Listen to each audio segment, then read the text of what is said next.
नमस्कार। बोधी समाचारमा स्वागत छ। सुरु गरौं अहिलेसम्मका मुख्य समाचारहरूबाट। भगवान बुद्धको अधिकांश ग्रन्थ पाली भाषामा लिखित। बिहार र गुम्बामा सीमित पाली भाषालाई सर्वसाधारणले बुझ्ने बनाउन यसको संरक्षण आवश्यक रहेको बौद्ध विद्वानको भनाई। लुम्बिनी स्थित बडा मन्दिर सीमाग्रहमा उपसम्पदा सम्पन्न।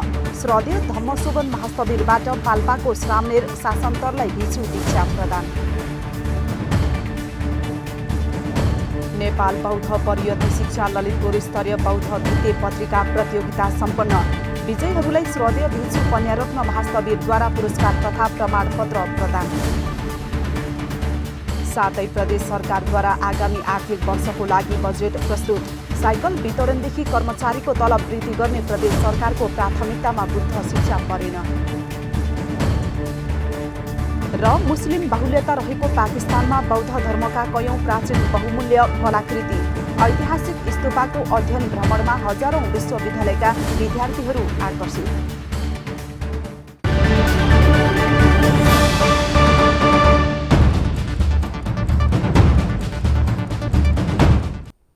अब समाचार विस्तारमा। बुद्ध धर्मको आधिकारिक अध्ययनका लागि पाली र संस्कृत भाषालाई लिइन्छ। भगवान बुद्धको बारेमा जति पनि ग्रन्थ लेखिएको छ अधिकांश पाली र संस्कृत भाषामा नै रहेको छ। बुद्ध शासनमा निकै प्रचलनमा रहेको पाली भाषा देश विदेशका बिहार र गुम्बामा मात्र सीमित रहेको छ। पछिल्लो समय पाली भाषाको अध्ययन र अनुसन्धानमा विदेशीले समेत चासो दिन थालेका छन्। एक रिपोर्ट।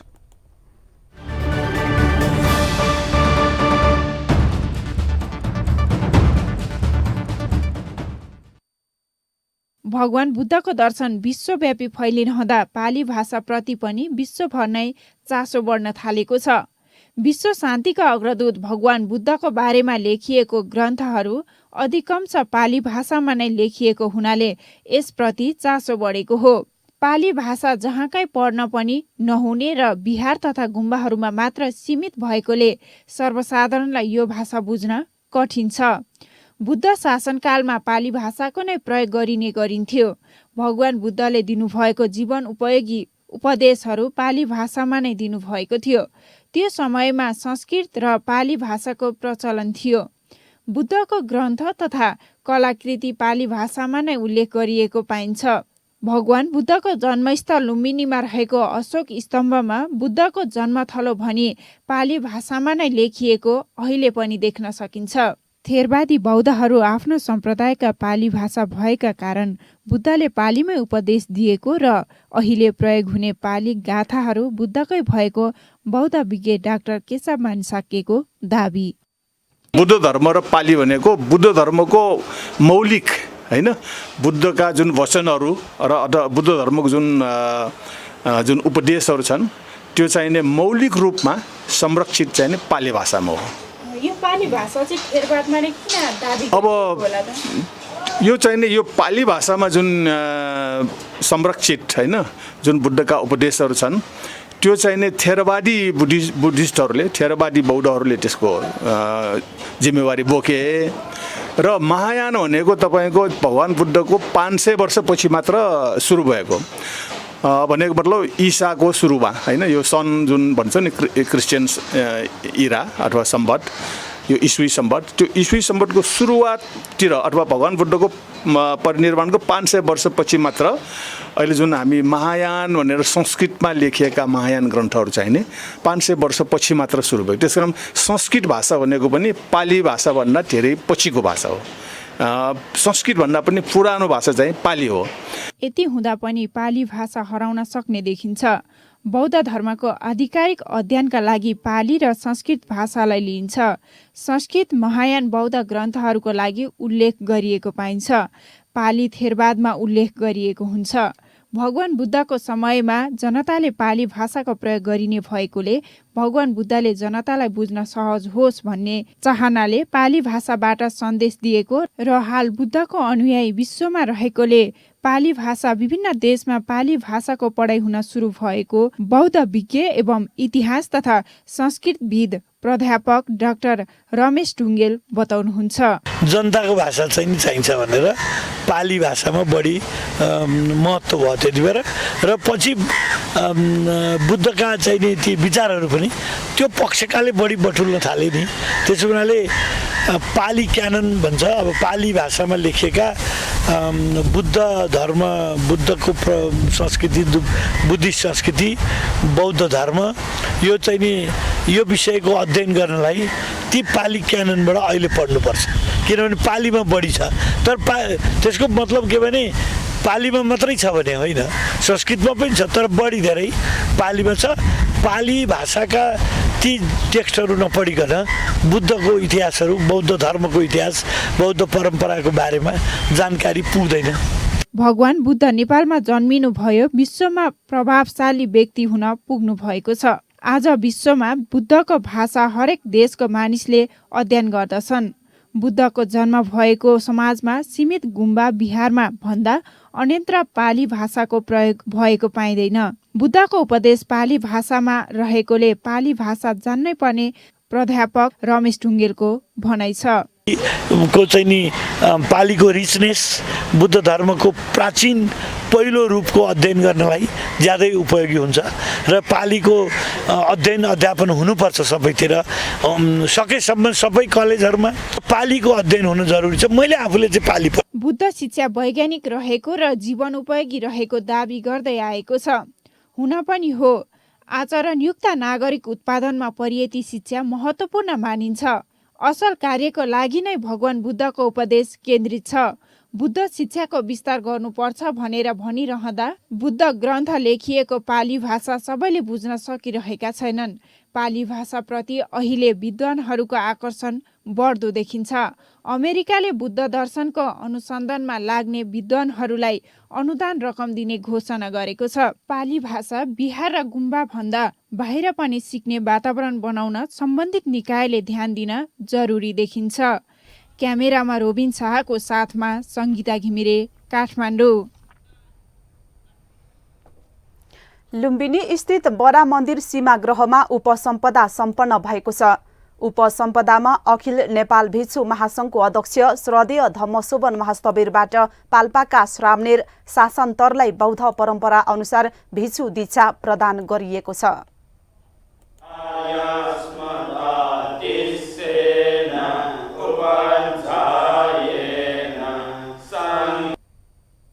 कार्यक्रममा अन्तर्राष्ट्रिय बौद्ध समाजका अध्यक्ष श्रद्धेय मैत्री भन्ते, आनन्दकुटी बिहारका प्रमुख श्रद्धेय धर्ममूर्ति महास्तवीर लगायत भन्ते, गुरुमा तथा उपासक उपासिकाहरूको उपस्थिति रहेको थियो।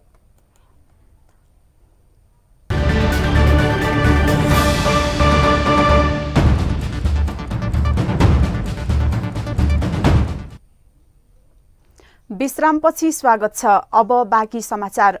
नेपाल बौद्ध परियति शिक्षा ललितपुर स्तरीय बौद्ध भित्ते पत्रिका प्रतियोगिता सम्पन्न भएको छ। अखिल नेपाल भिक्षु महासङ्घको आयोजनामा जिल्लाव्यापी बौद्ध भित्ते पत्रिका प्रतियोगिता भएको थियो। प्रतियोगितामा 7वटा परियति केन्द्र र स्कुलबाट 4-4 जना प्रतियोगी सहभागी भएका थिए। प्रतियोगितामा सहभागी विद्यार्थीहरूले आफै भित्ते पत्रिका बनाएर बुद्ध शिक्षाको सन्देशलाई वर्णन गरेका थिए। बौद्ध भित्ते पत्रिका प्रतियोगिताका विजयीहरूलाई श्रद्धेय भिक्षु पन्यारत्न महास्तवीरले पुरस्कार तथा प्रमाणपत्र प्रदान गर्नुभयो।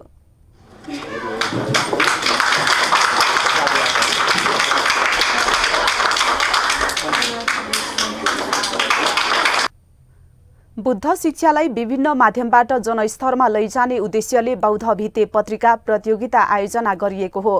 यसले विद्यार्थीलाई बुद्ध शिक्षाप्रति आकर्षण गर्न सजिलो हुने भाषरा माध्यमिक विद्यालयको प्रधान अध्यापक आभा अभाले बताउनुहुन्छ। जस्तो आर्य सत्य भन्यो, 10 पारमिता भन्यो, बुझ्न त एकदम गाह्रो छ।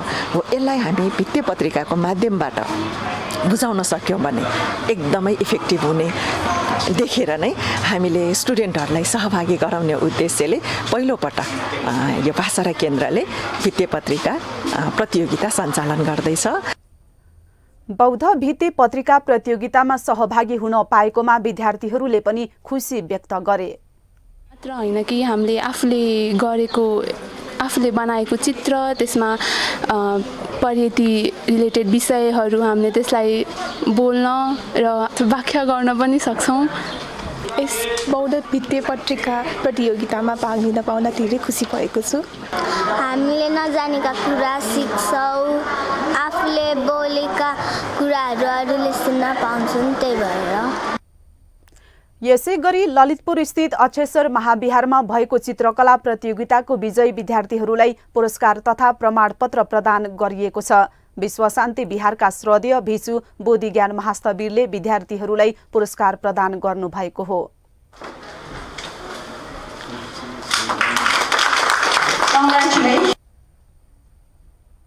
अखिल नेपाल भिसु महासंघद्वारा सञ्चालित नेपाल बौद्ध पर्यटन केन्द्र र भाषरा पर्यटन केन्द्रको आयोजनामा बौद्ध चित्रकला प्रतियोगितामा विभिन्न विहार तथा पर्यटन विद्यालयका 15 केन्द्रका 23 जना बालबालिकाको सहभागिता रहेको थियो।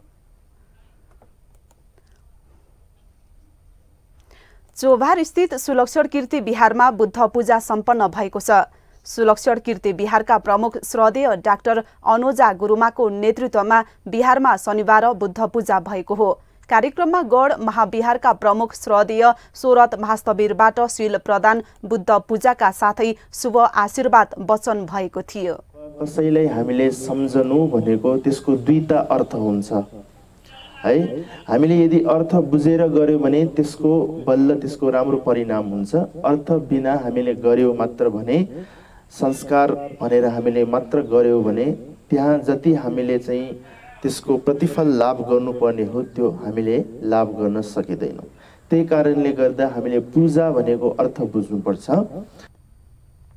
उक्त पूजामा सशस्त्र प्रहरी बल नेपाल 18 नम्बर हेड क्वार्टर नील बाराहीका प्रहरी उपरीक्षक ज्ञान प्रसाद भुर्तेल सहित विभिन्न विहारका भन्ते, गुरुमा तथा उपासक उपासिकाहरूको उपस्थिति रहेको थियो।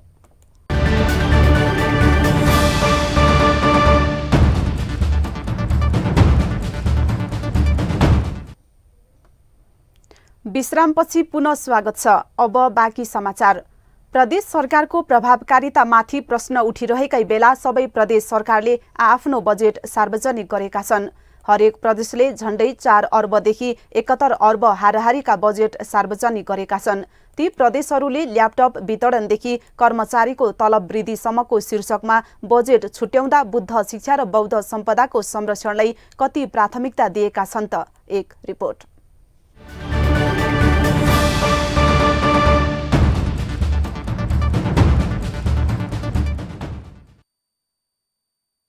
केन्द्र सरकारले झण्डै 18 खर्बको बजेट 3 साता अघि संसदमा प्रस्तुत गरे जस्तै गरी 7 प्रदेश सरकारले पनि बजेट सार्वजनिक गरेका छन्।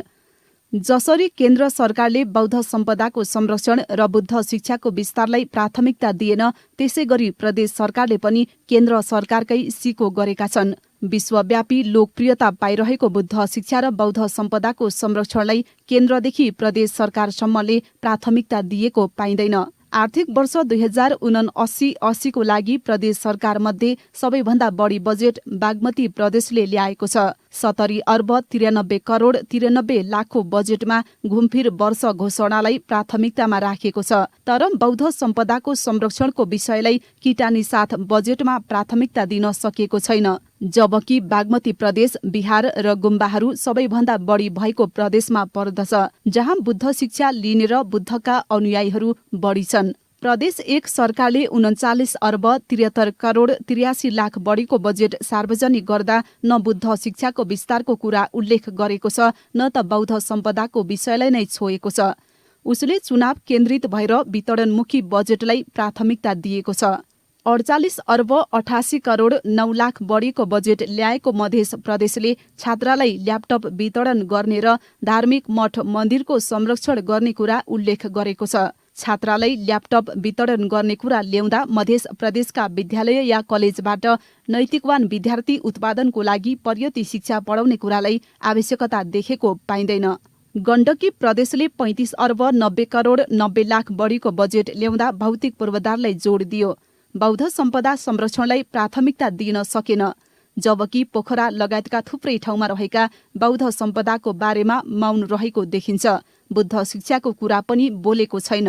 सुदूरपश्चिम प्रदेश सरकारले 36 अर्ब 74 करोड 57 लाख बराबरको बजेट ल्याउँदा हरेक जिल्लामा एक नमुना क्याम्पस बनाउने घोषणा गरेको छ। ती क्याम्पसहरूमध्ये बौद्ध दर्शन पढाइ हुने क्याम्पस या विद्यालय कति पर्दछन् हेर्न बाँकी छ। सबैभन्दा कम बजेट 3 अर्ब 93 करोड 4 लाख बजेट ल्याएको कर्णाली प्रदेशले पनि पूर्वाधार विकास कार्यक्रमलाई नै प्राथमिकता दिएको छ। बौद्ध सम्पदाको विषयमा मौन छ। अरू त अरू प्रदेश, गण्डकी प्रदेश सरकारले समेत बौद्ध सम्पदाको संरक्षण र बुद्ध शिक्षाको विषयलाई बजेटको शीर्षकमा प्राथमिकतामा राखेको पाइँदैन। जबकि भगवान बुद्धको पवित्र जन्मस्थल लुम्बिनी प्रदेशमै पर्दछ। विश्व सम्पदा सूचीमा रहेको लुम्बिनी प्रदेश सरकारले त प्रदेशका हरेक क्याम्पस र विद्यालयमा बुद्ध शिक्षा विस्तारण गर्ने योजना ल्याउनु पर्ने हो नि, तर ल्याउन सकेन। कर्मचारीको तलब वृद्धिदेखि ल्यापटप वितरण र साइकल वितरणमा प्राथमिकता दिने प्रदेश सरकारले बजेटमा बुद्ध शिक्षाको विस्तार र बौद्ध सम्पदाको संरक्षणलाई प्राथमिकता नदिनुलाई अर्थपूर्ण रूपमा हेरिएको छ। बुद्ध शिक्षा बुद्ध धर्म होइन भन्ने कुरा सर्वविदितै छ। नागरिकलाई नैतिकवान बनाउने बुद्ध शिक्षा सबै जात जाति, सबै भाषा भाषी र समुदायको लागि आवश्यक छ भन्ने कुरा सर्वविदितै हुँदाहुँदै पनि बजेटमा प्राथमिकता नदिनुलाई सरकार र सांसदको नियतमाथि प्रश्न गर्नुपर्ने बेला आएको छ। News desk, Bodhi television. अब अन्तर्राष्ट्रिय समाचार।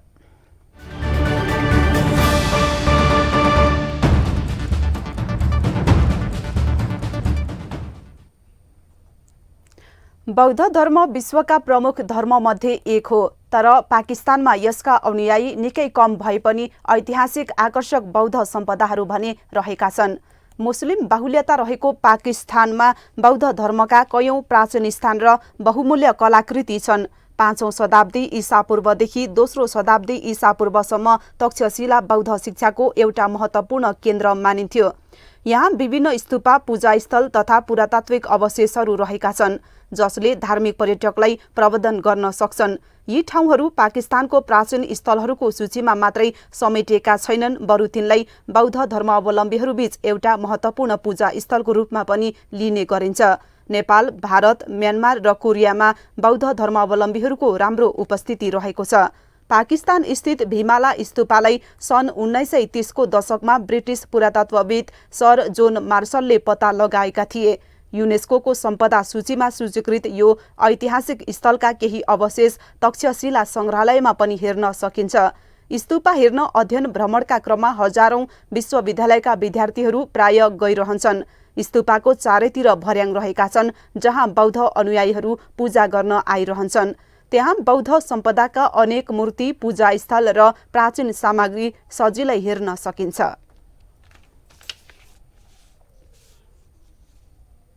हामी समाचारको अन्त्यमा आइपुगेका छौं। बिदा हुनु अघि मुख्य समाचार पुनः एकपटक। भगवान बुद्धको अधिकांश ग्रन्थ पाली भाषामा लिखित। बिहार र गुम्बामा सीमित पाली भाषालाई सर्वसाधारणले बुझ्ने बनाउन यसको संरक्षण आवश्यक रहेको बौद्ध विद्वानको भनाइ।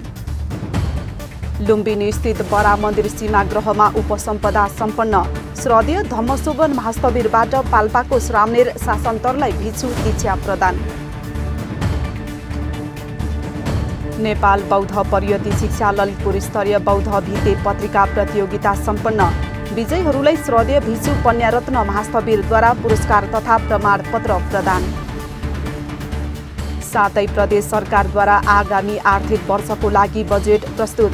साइकल वितरणदेखि कर्मचारीको तलब वृद्धि गर्ने प्रदेश सरकारको प्राथमिकतामा बुद्ध शिक्षा परेन। र मुस्लिम बाहुल्यता रहेको पाकिस्तानमा बौद्ध धर्मका कयौं प्राचीन बहुमूल्य कलाकृति, ऐतिहासिक स्तूपाको अध्ययन भ्रमणमा हजारौं विश्वविद्यालयका विद्यार्थीहरू आकर्षित।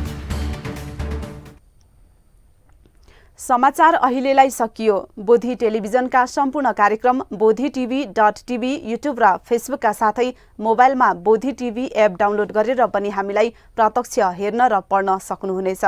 सकारात्मक सोच र कुशल संस्कारको लागि बोधी टेलिभिजन हेर्दै गर्नुहोस्। भवतु सर्वमङ्गलम्।